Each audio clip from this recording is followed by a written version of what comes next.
Shravan special भजी म्हणलं की आपण घोसावळ्याचीच भजी करतो, कारण आपण नैवेद्याला कांदा खात नाही. घोसावळ्याची भजी कुरकुरीत होत नाही अशी बऱ्याच जणांची तक्रार असते. तर ही भजी कुरकुरीत करण्यासाठी काही आऊच्या टिप्स मी तुम्हाला सांगणार आहे.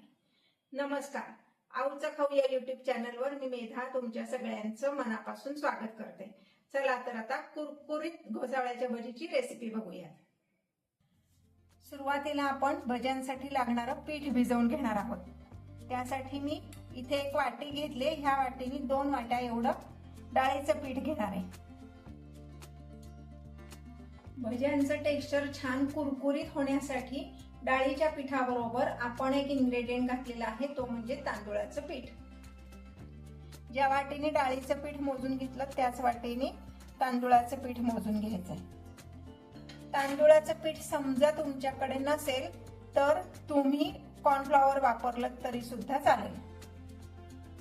आता ह्यामध्ये मी घालणार आहे 1 चमचा एवढं मीठ. मिठाचं प्रमाण तुम्ही चव बघून कमी जास्त केलं तरी चालेल. 1 टीस्पून एवढं लाल तिखट, ते सुद्धा तुमच्या चवीनुसार तुम्ही कमी जास्त केलं तरी चालेल.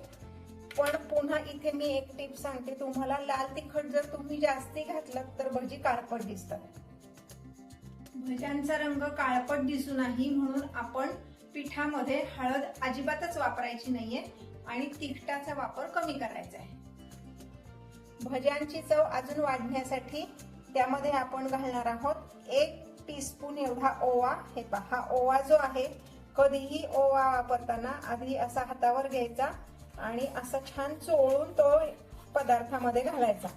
त्यामुळं काय होतं, पदार्थाची चव पण छान येते आणि ओव्याचा छान खमंग वास त्याला येतो. आता हे सगळं आपण आधी कोरडे जिन्नस मिक्स करून घेणार आहे. हे सगळं मिक्स करून घेतलंय. आता आपण ह्यामध्ये पाणी घालून पीठ व्यवस्थित भिजवून घेणार आहे. थोडं थोडं पाणी घालत आपण हे पीठ भिजवून घेणार आहोत.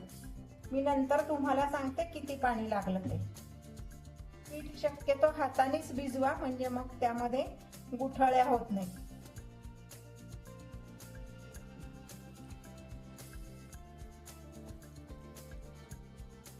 आपलं इडलीचं बॅटर असतं ना, त्याच्यापेक्षा किंचित पातळ असं आपण हे पीठ भिजवणार आहोत. ह्याच्यासाठी मला 1.25 वाटी पाणी मी घेतलंय, म्हणजे 2.5 वाट्या पीठ होतं तर मला 1.25 वाटी एवढं पाणी लागलेलं आहे. आता काय करायचं, हे पीठ असं छान फेटून घ्यायचं. तुम्ही जेवढं पीठ व्यवस्थित फेटाल ना तेवढी भजी छान खुसखुशीत होतात, कुरकुरीत होतात आणि अशी छान टम्म फुगतात.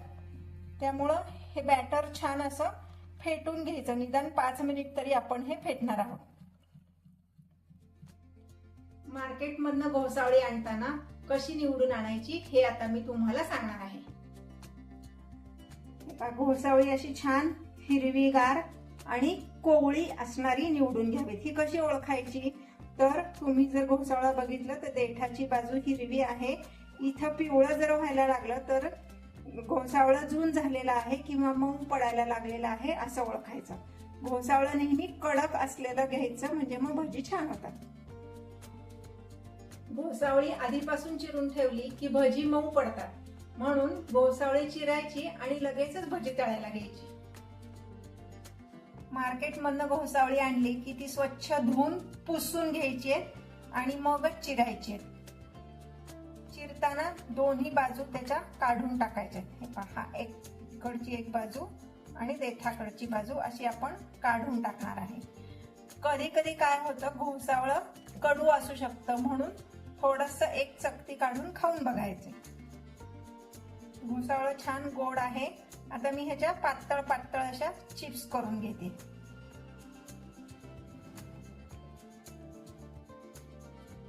घोसावळी चिरून घेण्यापूर्वीच मी इथे तेल तापत ठेवलं. तर 2 वाट्या एवढं तेल तापत ठेवलंय.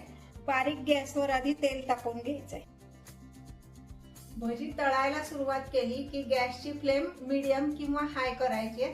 तुम्ही जर लो फ्लेमवर भजी तळली तर ती मऊ होतात आणि तेलकट होतात. तेल व्यवस्थित तापलेलं आहे. आता भजी घालताना मात्र पटपट घालायची. नाहीतर काय होतं, पहिलं घातलेलं भजं करपतं आणि नंतरचं कच्चं राहतं.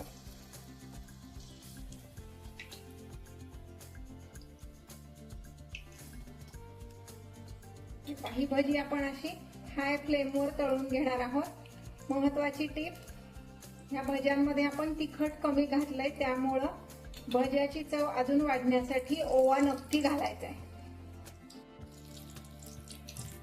हे पाशी ही भजी आपली तळून झालेली आहे. आता मी ही एका प्लेटमध्ये काढून घेते. ही आपली घोसावळ्याची भजी सर्विंगसाठी तयार आहे. तुम्ही नुसती जर देणार असलात खायला तर त्याच्याबरोबर कैरीचा सॉस द्या.